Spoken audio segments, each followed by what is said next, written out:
Wow, this episode, they really, man, they really brought it on this one. I never thought I'd see what I'd see on here. If you haven't seen this episode, there's gonna be huge spoilers on here, so if you haven't seen it, don't watch this yet. Go watch the episode. I must have watched this finale at least 10 times now or more. I've watched the end scene, gosh, almost daily.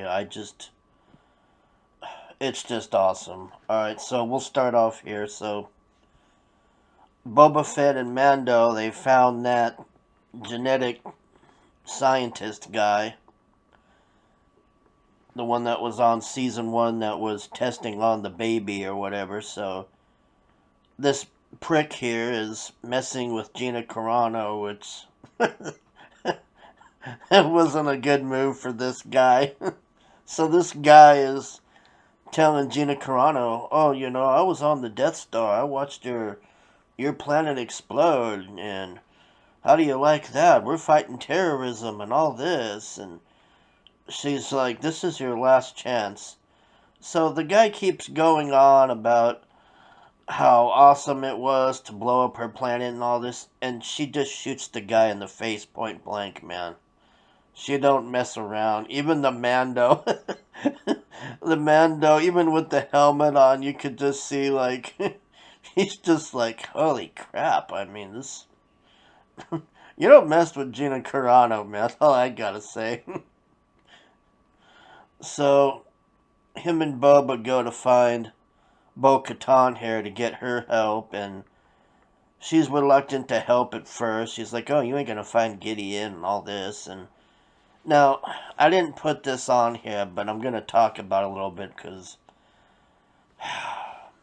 okay, as good as this episode is, we still have this identity politics bullcrap in here. This is the first time I could say they've really done it on here. But so this gal on the left, the other Mando, she starts a pissing match with Boba Fett for no reason really, and her and Boba Fett get into this bar fight, and it was just stupid. I don't know why they put that in there. That was really just stupid.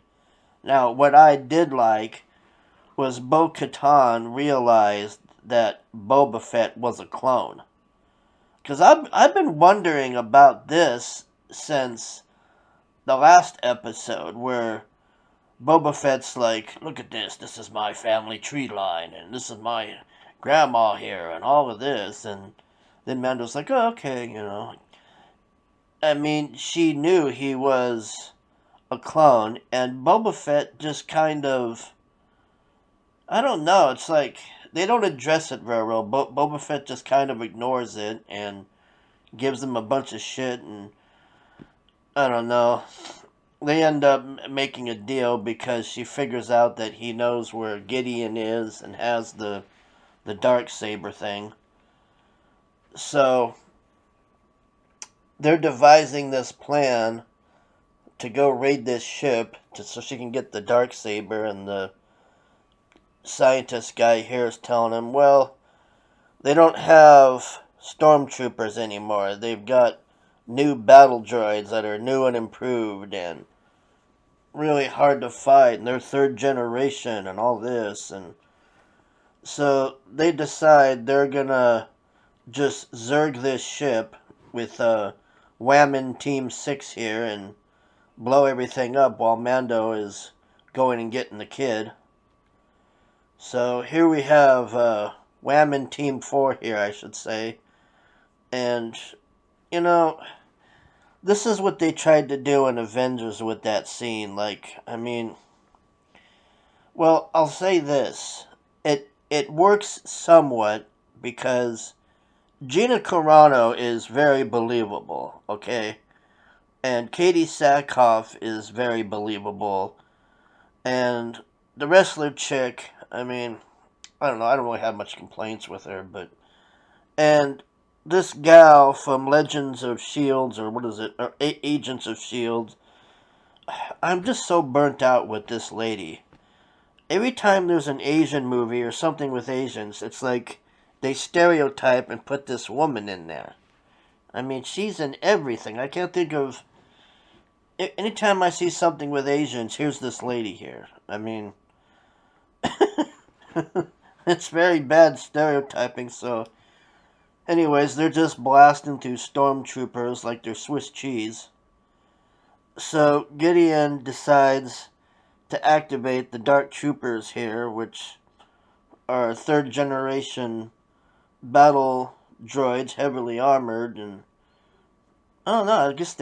I'd say they'd have about 30 to 40 of them. So Mando makes it to where they are, and he's trying to shut the door on them, and one of them gets out, and for a non-Jedi, this is a pretty brutal fight. I mean, I don't think if he didn't have that armor, I think his head would have been a watermelon, just crushed. I mean, these things are pretty brutal, man. So Mando barely gets out of this, and he runs back to the door, and they're still trying to get through the door, and he activates the emergency airlock thing, which I find kind of bizarre. Like, why would you have an airlock there? I mean, I don't know. It just seems like kind of a bit of a plot hole. I mean, I was. It's like, why is there an airlock thing here? I don't know. I mean, maybe it's meant to hook up a ship to that or something, and they could go into there. I mean, I don't know. So here we go again with Whammon Team 4. And Gina Carano in this is just really believable, man. I mean, I can't get enough of her running with that huge gun and just gunning stormtroopers down. It's just awesome. So, Mando makes it to the brig where the baby is. And here we have Mr. Eloquent Speaker here, Mr. Pollo Hermanos, that's telling him, you better drop your gun or I'm going to slice this baby Yoda in half here. And so he starts going on this long poetry jam thing about the history of Mandalore and this sword and all of this. And it's just, I don't know. I mean, this guy is an awesome actor, and I don't mind him as the bad guy, but this whole thing where he talks like he's doing a speech to a Harvard class that graduated or something. Like, he can't just speak normal, you know, he's like, you have used your lost salvo of whistlebirds, so I know what's going on with you. Your flamethrower is depleted, sir. And it's like, okay, whatever. So he tricks Mando. He says, look, I don't want to mess with you. I just want you to get out of here and leave me alone and screw off. So Mando's like, I just want the kid. I don't care about that saber and all this. So he's like, fine, take the kid. So he goes to get the kid, and then he starts attacking him from behind with the sword. And they get in this huge fight, and he ends up beating him finally, but it took a while. That's a decent fight, actually. So Mando brings Pollo Hermanos here back to the bridge, and he starts telling the Mando, like, oh, you're the king of Mandalore now, and all this crap. And he's like, what are you talking about? He's like, well, you have the sword. You defeated me in combat, so now by lore, you're the king of Mandalore and all this. And he goes up to Bo-Katan here, and he's like, I concede here. He says, I yield. And he tries to give it to her, and he's like, no, it don't work that way. And she's like, yeah, I can't take it that way. Now, this is total BS, because on Rebels, I think it was, Sabine, who had it, actually gave it to Bo-Katan. She gives it to her. So, I don't know why they changed this or why they did this. It's like they didn't watch Rebels themselves or something. Like, they don't seem to have very good lore people for continuality on these things. It's like everything is... They try to make everything its own thing, and the hell with lore and making everything continue and blend nicely. So he tries to give it to her, and she's like, no, I can't take it, and all this. So next, the Dark Troopers have flown back into the ship, and they're heading to the bridge here. And they get to the bridge, and they close the blast doors, and they're all sitting here watching as the Dark Troopers are punching their way through the door, trying to get in, and Pollo Hermano's on the floor there is telling them, oh, you're all going to die. It's just going to be me and the baby here. You can't defeat these Dark Troopers. They're too good and all this. And next thing you know, we have some X-Wing come out of the blue here. And the baby perks up, like, he's like, oh. He's like realizing there's somebody here or somebody that uses the Force. He notices, he doesn't even know the ship, he didn't even see the ship firing, he just senses it or whatever. So, Bo-Katan is watching this Jedi on here just slaughtering these droids like Swiss cheese, man. I mean, this is just so awesome, this scene. So, by now, if you don't know who this is, it's pretty obvious. You got the green saber, the black glove on, and he's just owning everything like nothing, man. I mean, this is the real Skywalker we're dealing with here, okay? We're not dealing with a fake one like in those sequels. This is the real deal here, man. This is Luke Skywalker we're talking about. So, the baby is... You can see here, he realizes this is... I'm guessing this is who he Skype called to, and he's like, oh, that's the guy that talked to me, and da-da-da, he's gonna save me, yeah, you know. So, here we have Luke again on the second floor, like right in front of the door or whatever, and man, it's just... I have watched this scene so many times. I don't know why we couldn't have got this in those piece of crap sequels. This is what people want here. They don't want a fake Skywalker running around with a black guy screaming her name. This is what they want. Why we had to wait all of these years and 2 seasons of Mando to get this, I do not understand. But let me tell you, it is just glorious. It's just...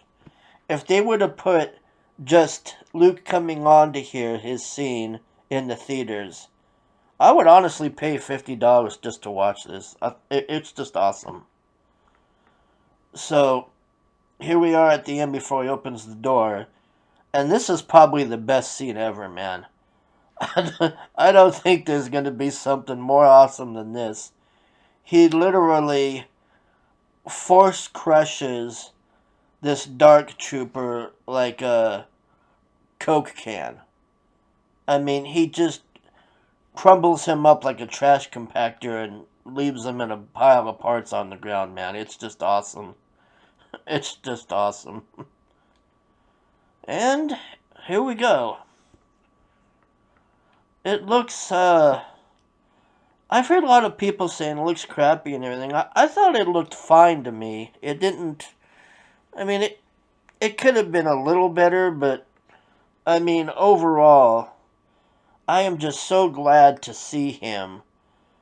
Because what they did in those sequel garbage movies to him was just...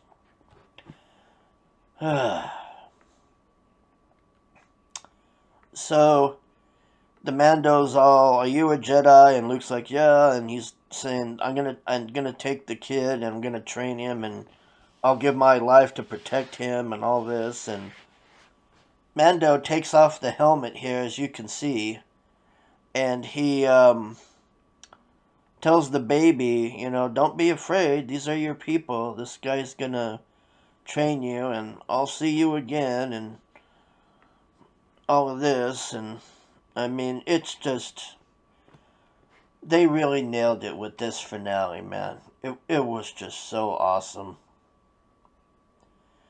So here's R2 again with Luke. Now, I think the baby recognized R2 here. They seem to have known each other. So I don't know if R2 was part of helping the babies escape during the Clone Wars or what here, but they obviously know each other, and it made the baby feel more comfortable for some reason. And here we go. The baby says, "Pick me up," and now the student has become the master. He got trained by Yoda, and now he's gonna train this baby one, which I don't know. I've got this feeling that this is Yoda's kid for some reason.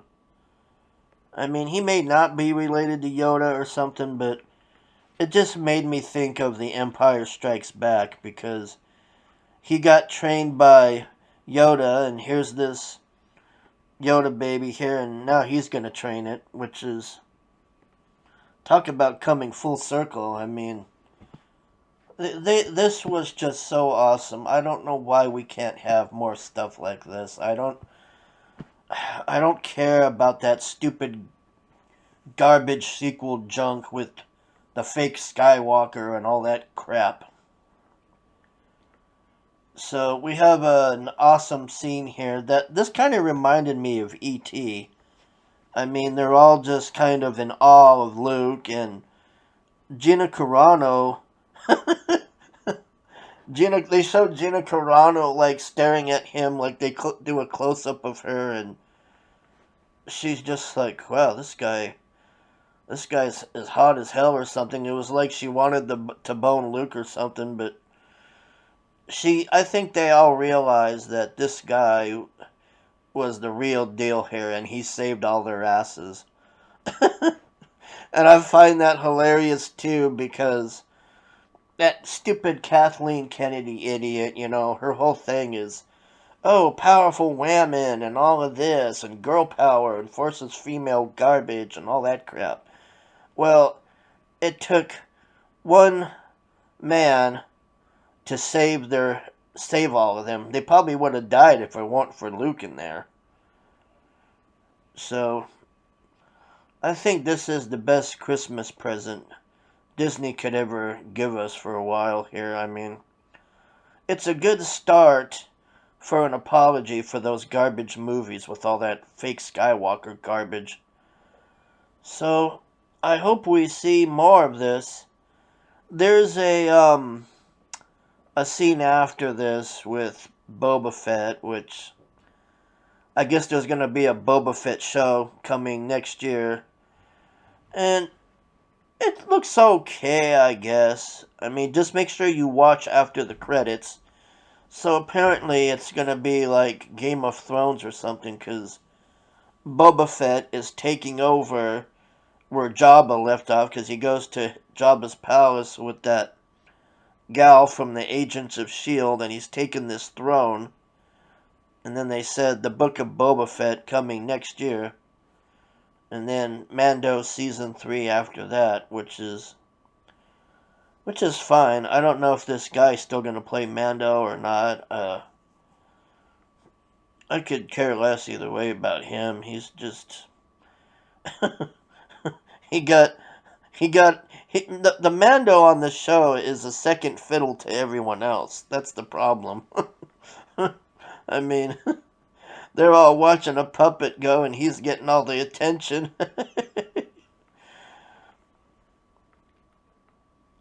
So there you go. They could end the Mandalorian here on this. I mean, this was the best ending I have ever seen since Return of the Jedi in the old Star Wars movies. I mean, the Mando kept his oath. He brought the kid back. He gave it to a Jedi. I mean, if he's not a Mando, then I don't know what is, man. I mean, he really kept his oath here, and that's the end. He goes off to train with Luke, so I don't know what's going to happen here. I sure hope they have Ahsoka go use that veil thing and fix the timeline or do something, because if you connect this to those garbage sequels, man, I'm going to be really furious, because those movies, it kind of reignited my hate for those stupid movies. They were just such garbage. I mean, when you watch this, okay, these 5 minutes of this Luke is better than all three of those new movies combined.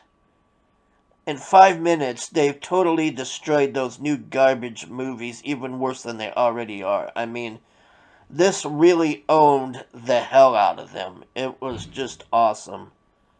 If they make more of this, then Disney is going to be fine here. But I think they made this because their stock meeting thing didn't go too well, and they announced everybody's getting a new show in the world. I mean, we've got what? We've got a Lando show, we've got a Obi-Wan show, we've got a guy from Rogue One who I could care less about. I mean, he dies. He's already dead. What do I care about him? And some acolyte piece of crap show from Harvey Weinstein's assistant, who, when asked, what is your favorite Star Wars movie, says all of them. I don't know. Why they keep this lady on board is just beyond me. The Obi-Wan Kenobi show is going to have Obi-Wan and Vader fighting again, which I don't understand. How are you going to do this? Because in A New Hope, that's when he sees Vader again, and he says, when I was with you, I was the apprentice, I am now the master," or something. So we're going to have these fights, or a fight or whatever, between this. I don't know. It's like they're panicking. You know what I really want is, I want a Luke Skywalker and a Mara Jade show in the EU, and showing the new Jedi Order and how Luke has changed things and made it better, and how the new Jedi Order is handling things throughout the galaxy, and just awesome stuff that you would want to see. What I don't want to see is a fake nobody who turns out to be a Palpatine who pretends to be a Skywalker. Oh, those movies make me so angry. But anyways, I'm really happy with this. I really hope. I mean, I would even like a Luke Skywalker show if they could recast him or something. I'd be fine with it. I just don't know why we have to keep fighting with this stupid idiot running this. This lady is just... Anyways, this was awesome, and I really enjoyed it. And I'm going to review the Boba Fett show when it comes out. The other thing is, they need to get Boba Fett out of this dress. They need to give him some leggings or something else again. I can't... This whole thing where he's in a dress thing has got to go. They've got to do something here. I hope the Boba Fett show, it shows him getting out of the Sarlacc and what happened between then and now, because I don't understand a lot of things with Boba Fett on here, but these people Disney just makes stuff up on the fly. They don't seem to have really good continuality or lore people that can, you know, there's so many things in here, like the thing with Bo-Katan and the sword. But anyways, thanks for watching, and I hope you watch this 10 times over. I mean, yeah, it still probably leads to that new garbage, but I'll take this over that new garbage any day. Even if it's 5 minutes of this, I will take this in comparison to those garbage movies. Alright, thanks for watching.